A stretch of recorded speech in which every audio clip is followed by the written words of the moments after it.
Okay, so today we are talking about traveling through transitions. And if you've been with us the last 3 weeks, you recognize that we started in Genesis, talking about the promise and direction of God given to us as people, how people failed, and how one man succeeded. His name was Abram, and it turned to Abraham, and God blessed him and his descendants forever. We traveled with him as that family grew, and they went into bondage into Egypt. And then they were delivered from that bondage and brought to the edge of the land that was promised to them.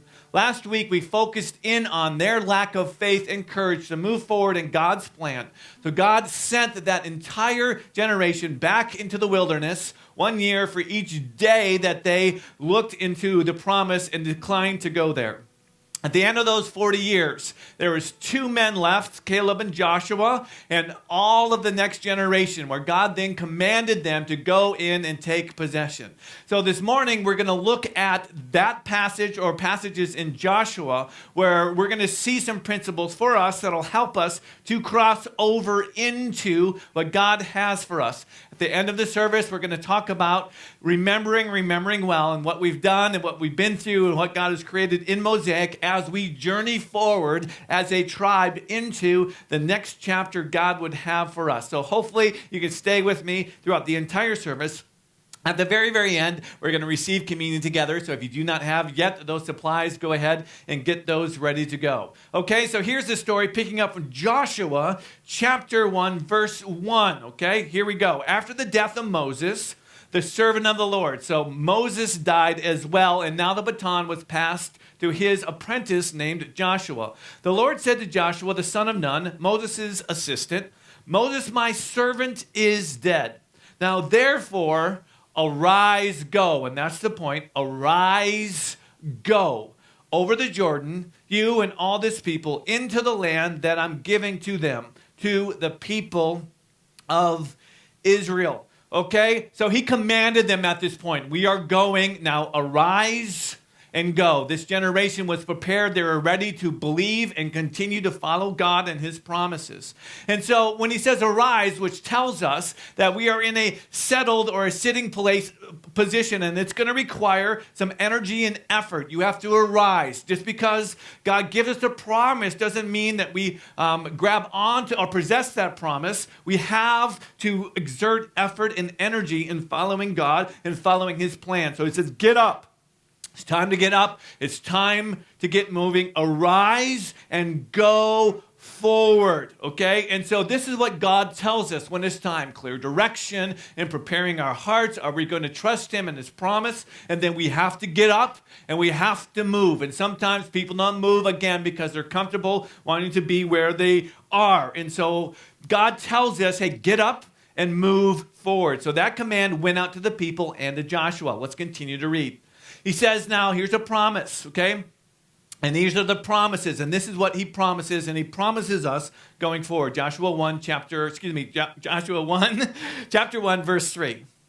Every place that the sole of your foot will tread upon, I have given to you. See the promise. Just as I promised to Moses, from the wilderness and this Lebanon, as far as the great river, the river Euphrates, all the land of the Hittites to the great sea, toward the going down of the sun shall be your territory. Now notice that there's a promise, but there's also activity that's required on the part of Joshua and the people. Everywhere your foot will tread.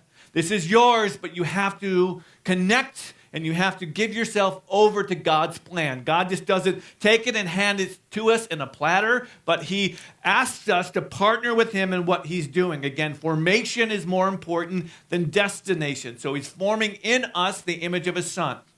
Wherever your foot goes, I promise to give you. So they had to arise, they had to go, and they had to move forward. So God promises a place. I promise you a place, Joshua. I promise you a place, Mosaic. I promise you a place, Temple. I promise you a place, Myanmar Christian Fellowship. I promise you personally a place. And God makes room and gives us a place, a good place, if we are willing to follow him forward.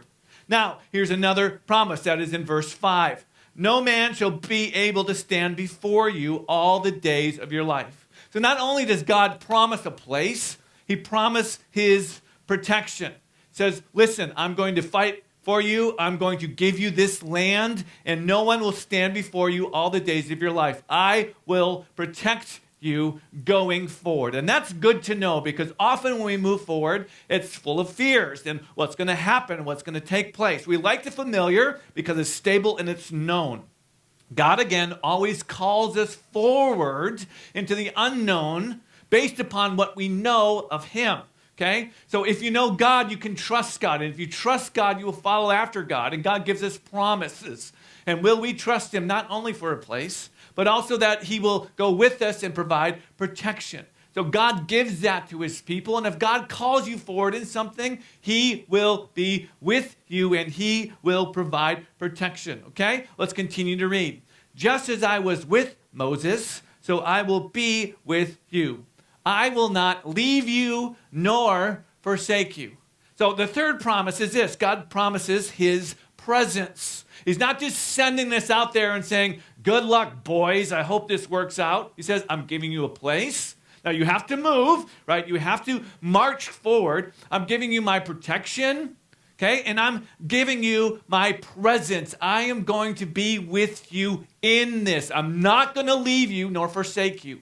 So if God is calling you forward into something, he's not abandoning you. He's going with you. That's important to remember. He never calls us into something where he is not there himself. And so he gives 3 promises, and then he tells us a few things to Joshua and a few things to us as well. Verse 6 of chapter 1 says, be strong and courageous, for you shall cause this people to inherit the land that I swore to their fathers to give them.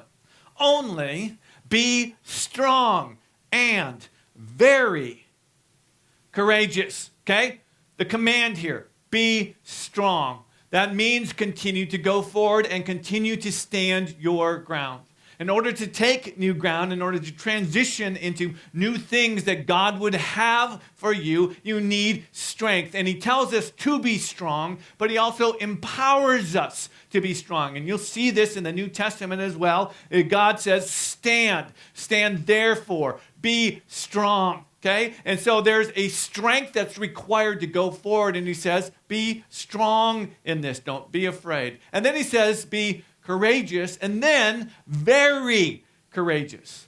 So we need strength to stand, but also we need courage to move forward. Okay? Just because someone's strong doesn't mean they're moving forward, okay? They'll be standing in the place that they have, which is important, right? And the enemy comes against us and things come against us and we have to be strong.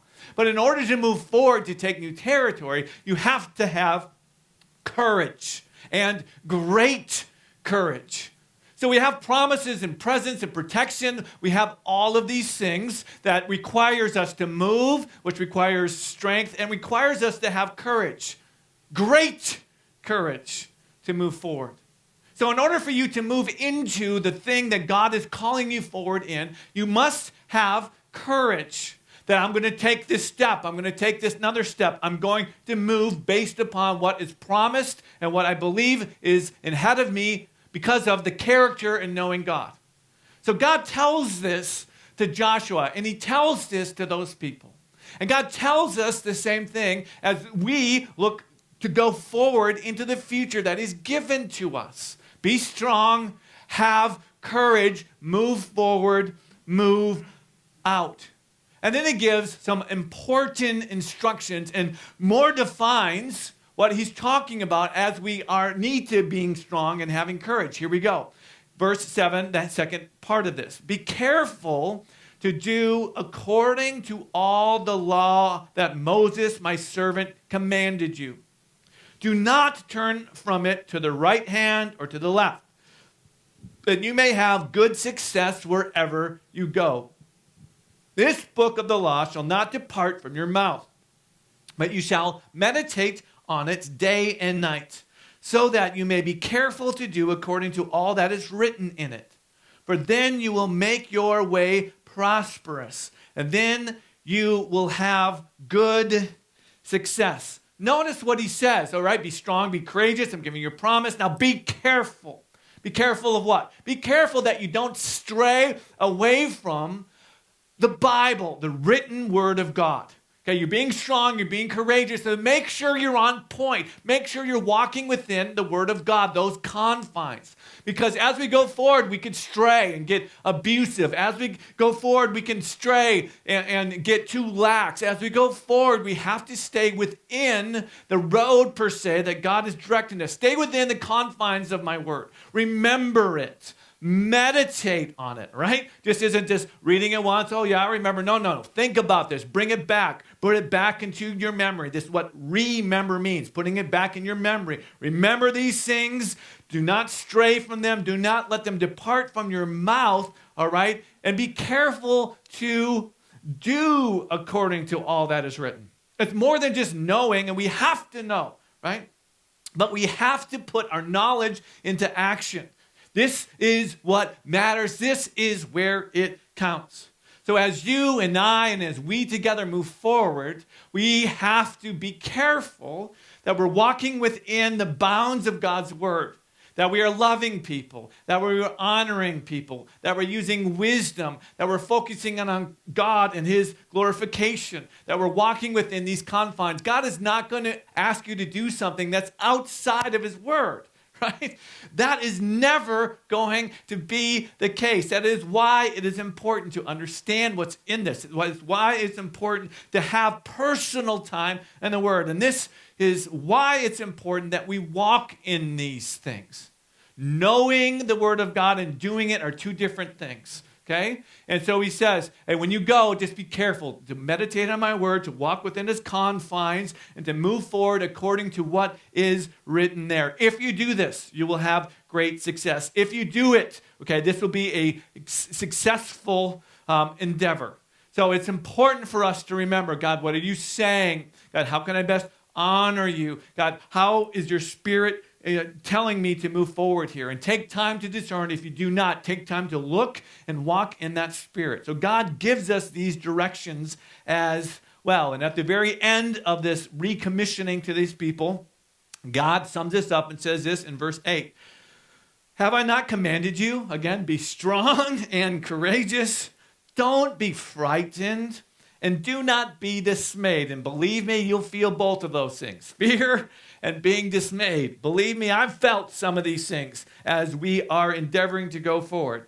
And here's the promise. The Lord, your God, is with you wherever you go. Where can I run from his presence, right? It's with you. And that's the most important thing. God, where are you? And I want to be with you. So first we have to arise, go. Now second, we have to step in. So there's this preparation, arising, going, this instruction, these promises. Now step in. Now if you continue to read, and we're going down to Joshua chapter 3, starting with 14, we'll see these things. So when the people set out from their tents to pass over, to cross over the Jordan, with the priests bearing the Ark of the Covenant before the people, and as soon as those bearing the ark had come as far as the Jordan, and the feet of the priest bearing the ark were dipped in the brink of the water.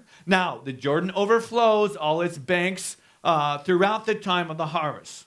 The waters coming down from above stood and rose up, far above stood and rose up in a heap very far away. Okay? So number one, I want you to recognize that God's presence go before you. Why did they send the Ark of the Covenant? God's presence out in front. It was a message saying, I'm going before you. Okay? And I will lead you with my presence. So these priests were instructed and consecrated to carry this ark on two long poles. They went out and notice what the instruction was. They have to step in. They have to get their feet wet first in order for the miracle to happen. You have to step in for the miracle to begin. Now, can you imagine being one of these priests, right? Okay, guys, take this box. The water was still there. God didn't part or stop the Jordan from flowing until they stepped into it, right? Can you imagine being one of those priests and like, man, that looks pretty wild. That looks pretty deep.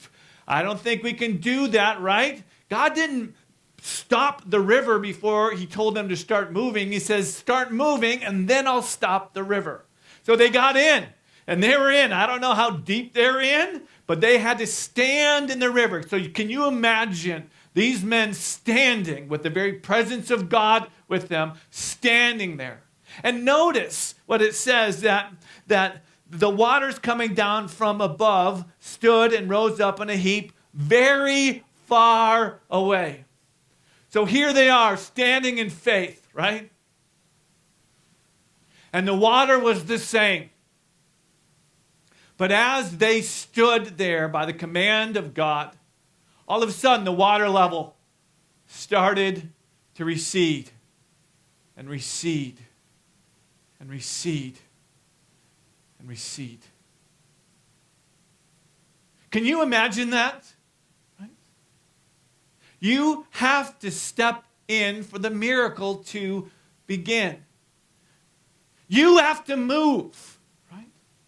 And then God will move. So they stepped in and their robes were wet and their sandals were soggy. But as they stood there, the waters receded. Now God could have just stopped it 2 feet from them and instantaneously. He didn't do that. He did it upstream. Why? Because he wanted to tell us a message that just wait for me, it'll happen. But step in and then I'll move. And if you don't step in, he will not. But if you do, he will. Which requires faith and courage and strength. And so they stepped in with their soggy sandals and all. And God did his miracle. And after they went through, check out what happened in chapter 4, verse 18. And when the priest bearing the ark of the covenant of the Lord came up from the midst of the Jordan, the soles of the priest's feet were lifted up on dry ground. The waters of the Jordan returned to their place and overflowed all its banks as before. Once you step in and you cross over, you cannot go back. God did that on purpose, saying that now you're going forward. If you get frightened, there's no exit ramp. You must go forward. It's like this story that comes in from Hernando Cortez in 1519, where he went over to Mexico and they went to go attack the ships. And he told the men that were with him, now that they came all on ships, he says, burn the ships. And that command was met with resistance. And the men are like, what are you talking about? He says, burn the ships. Then he uttered these words, if we are going home, we are going home in their ships. This motivated the men. And they did the impossible what other armies could not. They didn't have a retreat route. He says, burn the ships. We're going to do this. And when we go back home, we're going home in their ships. God does that to us in times as well. And he did it to his people. He says, now that you're back over here, you're not going back. You must go forward. He ups the ante. He says, you believe me? Now go. I'm cutting out your escape routes. Good for us to know that we must step in and trust God moving forward. You have to burn the ships of your own life. And maybe you're trying to get out of a pornography addiction or a addiction to some chemical or some type of relationship. Don't leave room to go back to it, right? If God's calling you forward to something, don't just make your exit routes just in case you change your mind. Burn the ships and go forward. Get rid of it. Be gone. Move out and go on. It's important for us to remember as we move forward, because our tendency is to get frightened, we want to return. When we see something that's difficult, we just want to head back. And these people, God's people, did that. We saw that last week. Let's just go back to Egypt, right? You want to go back to slavery? That's our tendency. Burn the ships. Step in. Get your feet wet and watch God move. If you do not step in, the miracle will not begin. But if you do, it will. But you have to move based upon his promise. And then don't look back. Not completely back. Now, the last thing that we're going to focus in on is what God told them. After we step in, he says, remember well. And it's important for us to remember, right? Not to return, but to remember. Remember what God has done. And these instructions are important. And these instructions are instructive for us as well. So this is what God told them to do. Joshua chapter 4. When all the nations had finished passing over the Jordan, the Lord said to Joshua, take 12 men from the people, one from each tribe, right? Equal representation, one person from each tribe, and command them, saying, take 12 stones from here out of the midst of the Jordan, from the very place where the priest's feet stood firmly, and bring them over with you and lay them down in the place where you lodge tonight. Later on, and Joshua set up 12 stones in the midst of the Jordan. They did that, right? In the place where the feet of the priests bearing the Ark of the Covenant has stood. So they set up these 12 stones outside the river. And then Joshua, in the place where the priests were, set up 12 stones. So there's two pillars, one in the river and one outside of the river. And he says, where the place where the feet of the priests bearing the Ark of the Covenant has stood. And they are there to this day.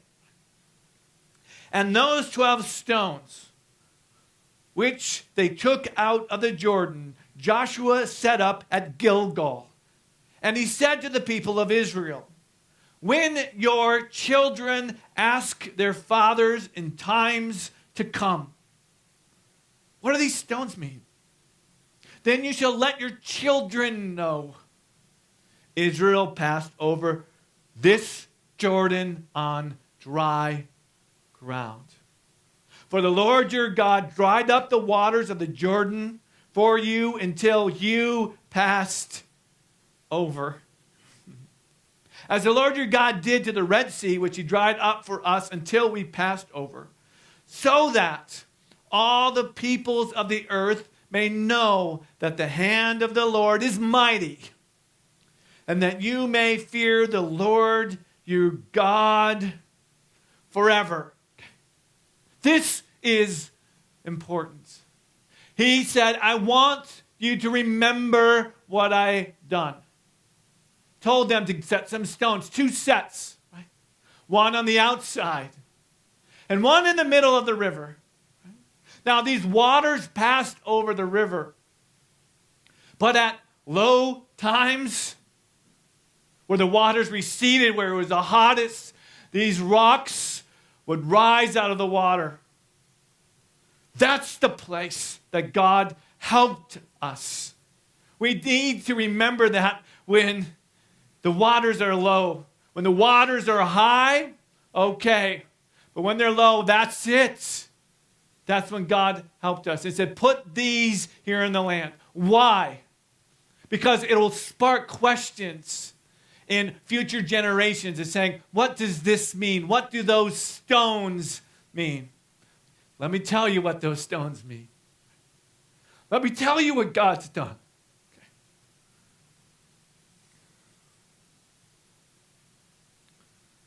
That we will pass these things on to future generations. This is what God's done. It's important for you to remember because it helps us to move forward. These are the things that God has done. And why? Not for our namesake, but that people will know that God is mighty. God did this, right? The hand of the Lord is mighty. Fear the Lord forever. All of us are going to be gone at some point, but we can leave markers along the way. So God is with us. And so far, God has helped us. The Lord is mighty, that you may fear the Lord your God forever. So I'm going to tell a little bit of our story so that we will remember. If you can go to the logo, please, that would be great. Yep, there it is. Okay, this moving, even Mosaic, came not from my heart, came from God's heart. I was wrestling personally. I was wrestling with my own calling. I was wrestling with being a pastor. I was wrestling with God. In some ways, running. It was God's idea to say, I want you to move forward into this. After he had to break me from my own fear, from my own discouragement, from my own despondency. Do this. Start a church in Rockford. In Rockford, really? Yeah, in Rockford. Okay, God, not my will. Yours be done. So we started going forward. God, what is your dream? Right? What do you want? Place that represents him well. In a community that knows a lot about God, but doesn't know God, hasn't experienced God's transformative work in their own heart and in a community of people. A place that is real, that is relational, that is relevant, that is honoring to God. And we call this place Mosaic. And here is a short video that we produced about God's calling to us. Often I get asked about where the name Mosaic came from. Mosaic is really an image. It's an image of an artisan taking pieces of glass.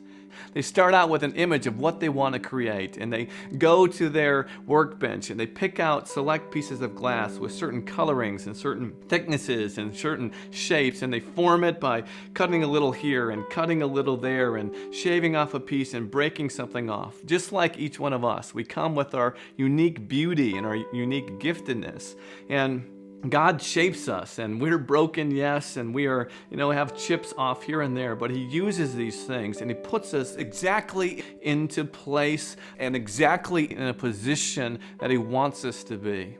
However, he's not done. They go and they take another piece, and he takes another piece, and he takes another piece, and connects all of these different pieces together to create something is far greater than each individual piece. And as you back away and you look at this big picture of what God is doing, it's fantastic to, one, be a part of what he's doing, and second, to be chosen by him to be connected in this masterpiece. So we are a mosaic. We're a mosaic of people with different colors, with different shapings, with different giftings, with different callings, and yet we fit together to form something beautiful that God is doing in us and with us for his glory and our good.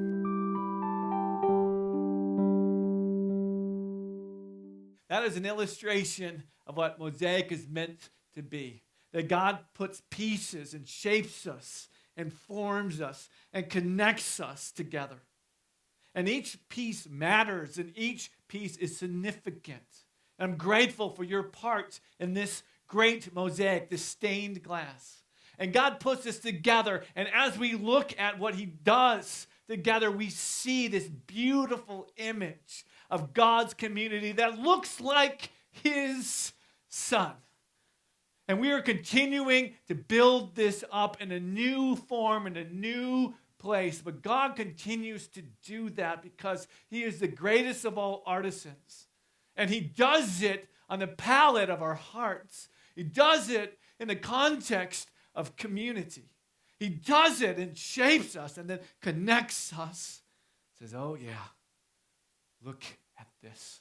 And we're not going to see the full image until we are on the other side, as we can look back from the vantage point of eternity to see, oh, God, look at what you have done.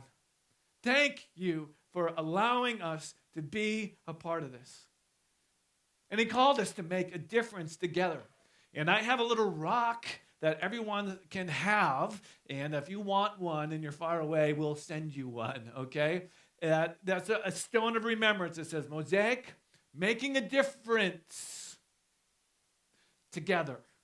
That is, we want to cause change. Not about us, of course. It's about Christ and his kingdom.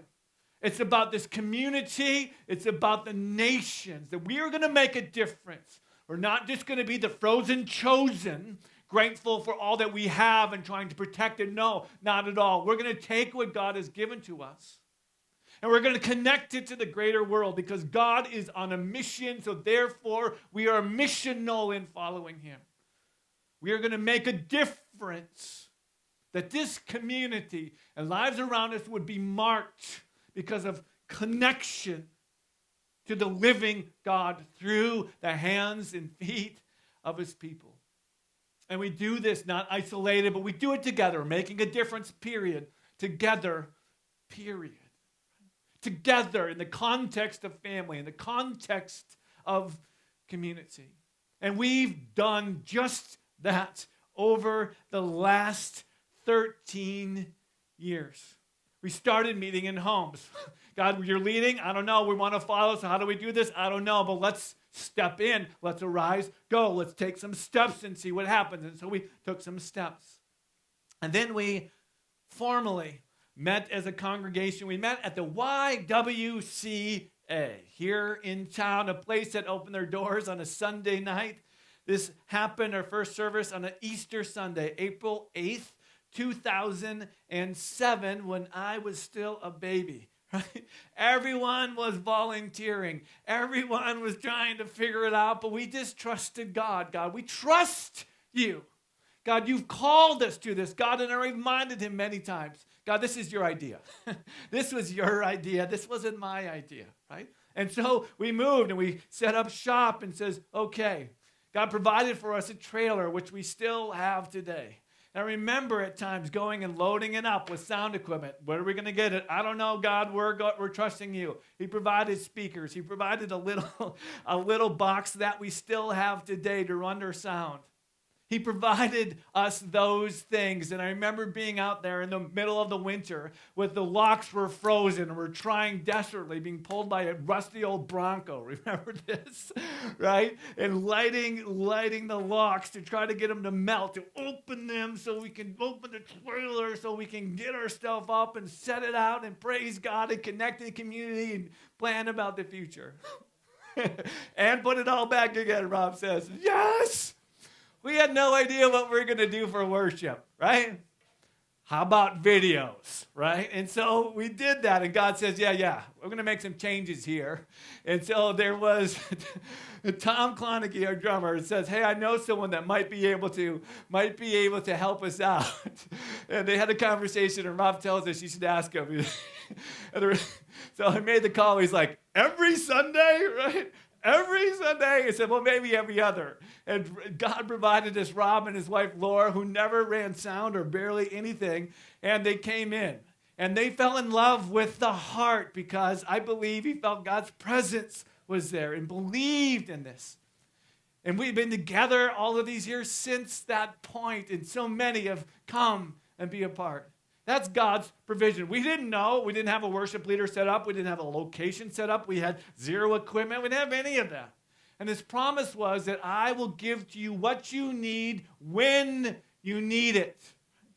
And again, I see this continuation as this same. God knows what we need, and he'll give it to us when we need it. It's a journey of faith, right? Hear that. We're moving forward in faith. And so we were there. And in that context, we saw some cool things. I had some friends who had a church called Gateway Community Church. And you can ask Tim and Margie Amon about this because they came over in that. And they said, hey, we believe that God is calling us to join forces. If you think that we haven't merged before, you're wrong. We have. It was with Gateway Community Church, okay? And so that church was there, and God led us. We prayed about it. We felt called to this community. We called to connect together. And that building, by the way, is not too far away from this exact location, right down on Broadway and 20th Street. Just like I could throw it, well, maybe I can throw a stone that far, but it's not too far away, okay? And so God called us forward, so he says, okay, God, we're going to trust you. And we had a get-to-know-you event, like the merger mingle, but we called it the Mo Olympics. Remember this? We had an Olympic time. Now you're seeing it. And I think I probably still have rug burns on my knees from that.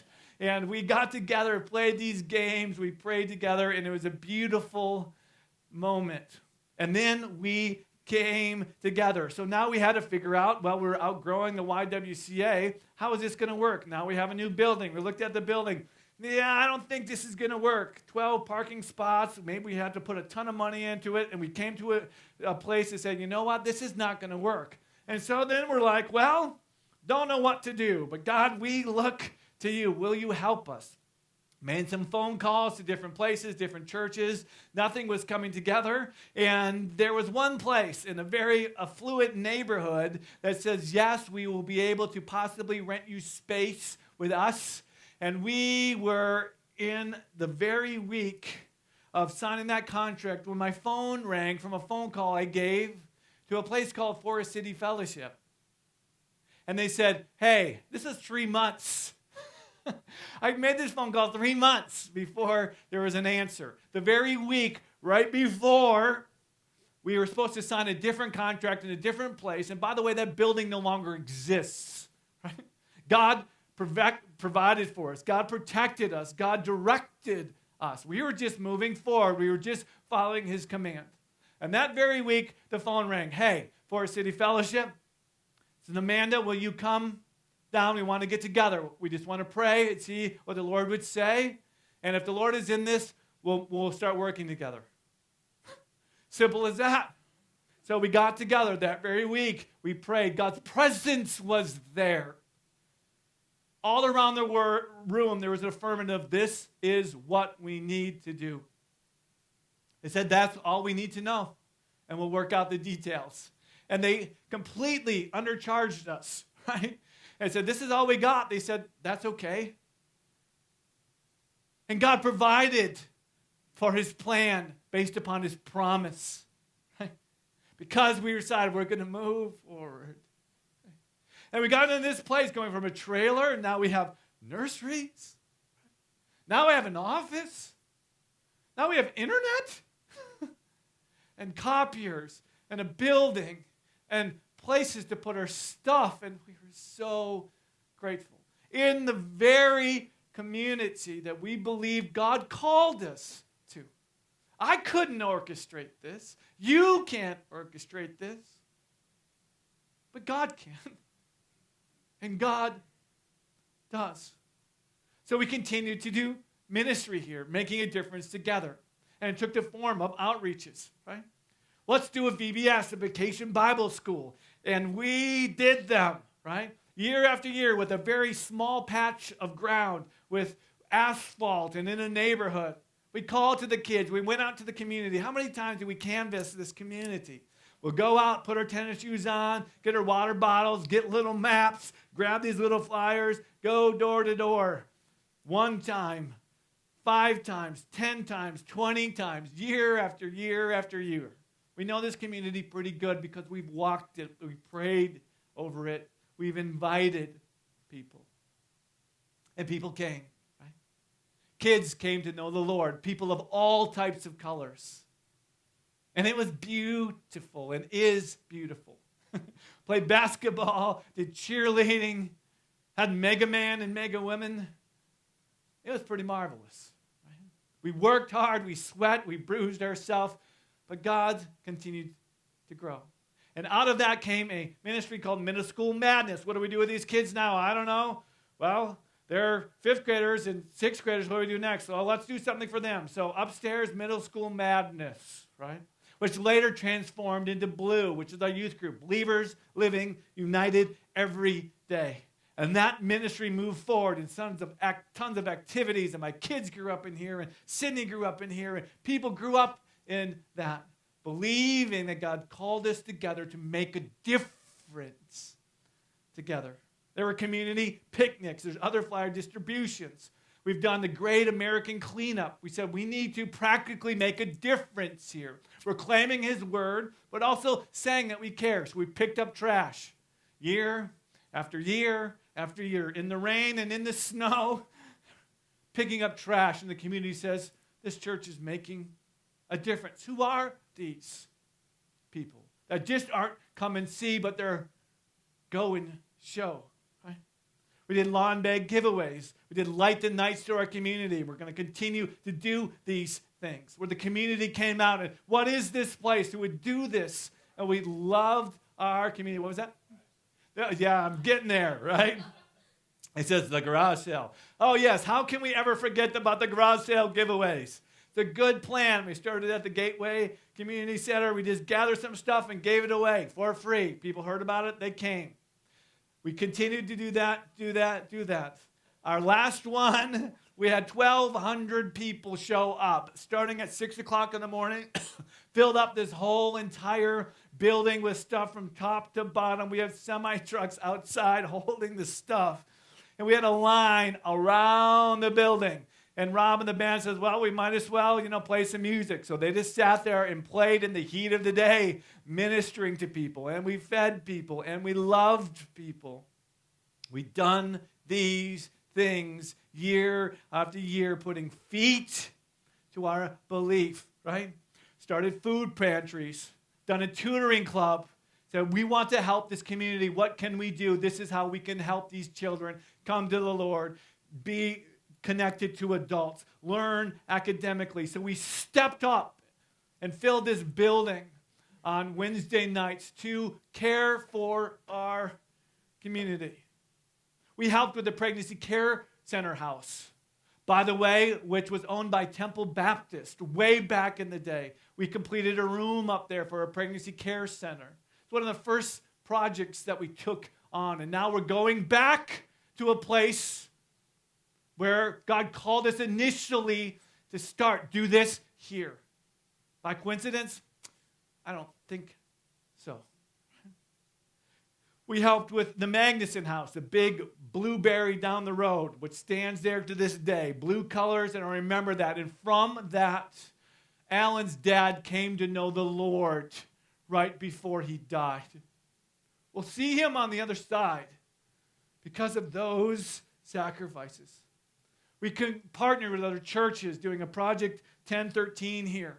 We helped out the Rock House kids multiple times, taking weeks and thousands of dollars. How can we help you? And we were the only in First Church that did that went over there and painted and built and cleaned and rebuilt and loved and cared for the most neglected community in our neighborhood. We did that. Rockford Rescue Mission, we've been doing that every month until COVID, right? I've sent them videos, right? Every week, we remember you. We see you. We don't just want you to come here. We'll go to you. Week after week, year after year, we've gone there and proclaimed God's word. We used music. We loved people and then picked them up and followed through with them. Hundreds of men and women have connected to community and connected to Christ. We went over to the Luther Center and for a decade ministered to that congregation of people who could not come to us, so we went to them. Month after month, year after year, and buried many of our friends. We'll see them on the other side. Make a difference. You do it together. We've been to Carpenter's Place and other organizations. So we can't neglect the rest of the world. So let's do a missions trip. Where do you think we should go? How about Mexico? Nah. How about Mongolia, right? Who takes their very first trip as a church to Mongolia, the other side of the world? No. We're not just going to make it easy. We'll go as far away as we can, right? And that was quite a trip, by the way. Have you ever tried to take a 14-hour flight with poison ivy? Okay? I had it. My daughter had it. It was quite the trip, right? It was horrible, but it was so good. And I remember after that trip, and my daughters had gone into many. Actually, Heather Johnson was launched as a long-term missionary out of that trip. Okay? I remember them saying, any other trip after this is going to be a piece of cake. And they continue to go on trip after trip after trip after trip after trip. Will you go forward? Will you make a difference? Will you reach to the ends of the earth where I've called you to be? Will you have courage to believe that I'll provide for you? Will you have courage to know that I'll be with you? Will you go and remember what I've commanded to you? We made it a little bit easier. We went to Dominican a couple times because God called us there and partnered with them. And kids came to Christ and they were encouraged. And they said, there's no other missions team that we've had like you guys. You guys are together. You guys get things done. You guys love each other and you make a difference. We've done that a couple times and we've gone to Tennessee lately. And they said, there's nobody like you guys. That gets done is so much, so fast and so fun with such great faith. And we'll continue to do these things. We haven't forgot about the rest of the world and the kids of the world. We've always done shoe boxes together, right? I remember taking my kids, right? We're going to Walmart and we're collecting stuff, and it's part of their favorite time of the year. Not about what they get for Christmas. What can we give? And we've had kids, and the people do that, saying, I'm going to give. I don't have a lot, right? But I can give this. I can do this. We packed them up, put them in cars, brought them in mounts, right? By the way, we brought them over to Temple Baptist, which collected all of these things because they were a part of, let's make a difference in the rest of the world. We gathered these and put them together and sent them year after year after year after year after year. And we're going to continue to do that. We're only going to see how God and how far he expanded his kingdom and the greater Mosaic only on the other side. The people will never meet here. Physically, we'll meet there. Make a difference. Make a difference. Do it together. Sent out missionaries, like I've said, Heather Johnson, John Miller, Alan Magnuson, supported people. Right? Here at the church, we continue to do a lot of stuff. Bring about the obedience of faith, winter camps, Frocky with the youth group, right? Which was fun. And you can ask me about that later. Right? Bible studies, women's retreats, financial peace classes, men's groups, moms groups, prayer groups, where God has answered prayer time and time and time again. Christmas plays and Good Friday services and Easters, and weddings, and funerals, tears of weeping and tears of joy. We have made a difference together. And God has given us everything we needed when we need it. From locations to trailers to equipment to vans to buses to supplies, all of it. Now I did a brief count. And in this building, and we've been here for 12 years, and God is calling, now I have something else for you. 12 years is a long time in one place, right? I don't think I've been anywhere 12 years. We have grown up in this place. Our adolescent years were in this place, and we will remember it. In this building, did a rough calculation, I've given 670 sermons. That's a lot. Lot of memory, lot of ministry. And I've estimated Rob has led us in over 3,224 songs. And we've been doubling up lately, right? That's a lot. And a rough estimation, you have given over $1.5 million. Closer to $2 million. Over these last 13 years. And we've given away about $250,000 plus. Make a difference.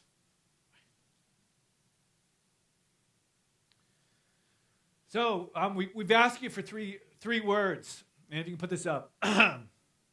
This is what God has created.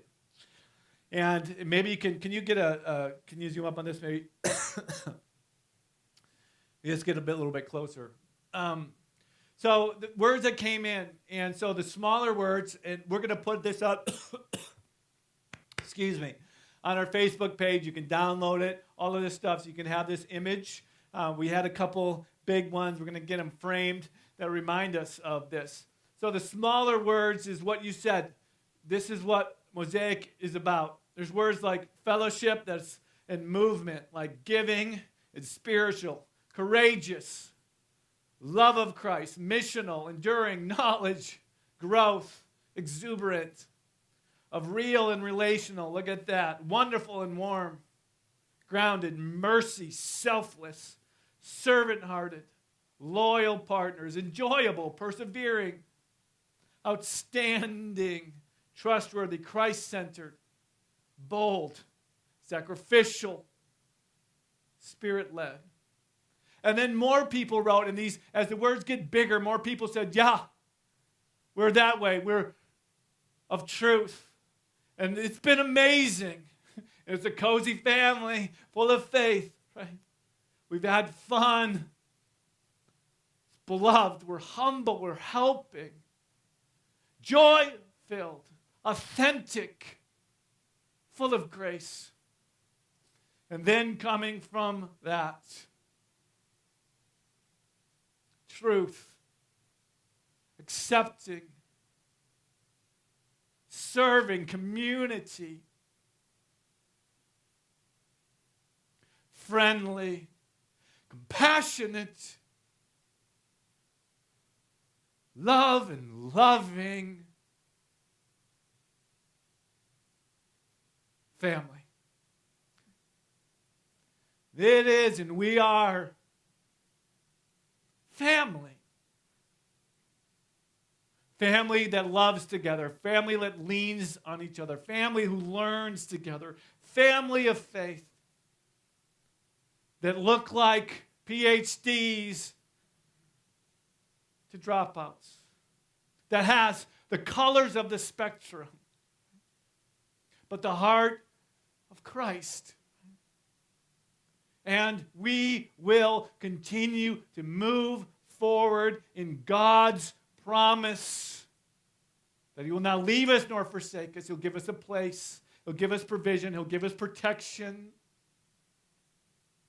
even to the ends of the earth. As we now are going to focus and reform to bring about the obedience of faith for the sake of His name among all the nations. The message is the same. The mission is the same. And we continue to march forward in the upward and outward call of God. And I'm glad that you've been with us in part of this journey. I want you to have one of these as you remember, as God builds upon the past, we move to the forward. We're not going to return, but we'll remember as God continues to do His work. This is for us, but it's not about us. For the sake of His name, among all the nations, that we, and from the obedience that comes through faith. It is and has been an honor serving you here. And we will continue to serve together. Same message, same ministry, same focus, but we're expanding the family. And so we're going to move, and we're going to cross over, and we're going to trust God for a new promise and a new place with new prayers, new provision that He'll give us what we need when we need it. And so this is what God is calling us to do. So arise, go, step in, remember well. Right? And we're ending this service here with communion, and we are going to do communion in another place. Right? Stones in the river, stones in the promise. Right? We're doing it here, we're doing it there. We're leaving a photo here. We're bringing it with us there. Remember, so that God's name is mighty and that we will faithfully follow him. We do this. Why? Do this in remembrance of me. This is the ultimate stones of remembrance. This is one that we can carry and that can multiply anywhere. We don't have to go to Israel to look at a stack of stones. We carry these things with us. Do this, Jesus said, in remembrance of me. Until I come in my fullness, until the consummation of his command is complete, until he makes all things know. So we remember in faith, looking at the past, believing in the present, and grabbing forward in faith for the future and hope, based upon his promise that he will come again and make all things new. So we receive these things for what God has done through Christ in faith. We renew our commitment. And remember that this is his body. Remember that this is his blood. And we move forward in what he's done, putting feet to our faith, putting a face to his promise, walking according to his word forward. So if you believe, remember, look back at the stones. This is what Christ has done. This is applied to me, and I will move forward in faith. So God, we thank you that you call us forward. God, we thank you that you promise to be with us. God, we thank you that we can move ahead as a family. And we look to you to continue to give us what we need when we need it for your name's sake. We ask for courage to move forward. We ask for strength to move on. We're getting our feet wet yet again, God. Trusting you in your miracle, and you are moving, and you are stopping the waters, and you're making ways forward. So the nations will know, and the generations will know that there is a God in heaven. He is mighty to save. He is strong and he is true. We can trust him and he makes all things new. So Jesus, we remember you. You say we believe. And we give ourselves to you again this day. In Jesus' name, amen. Okay, if you're ready, go ahead and take the elements.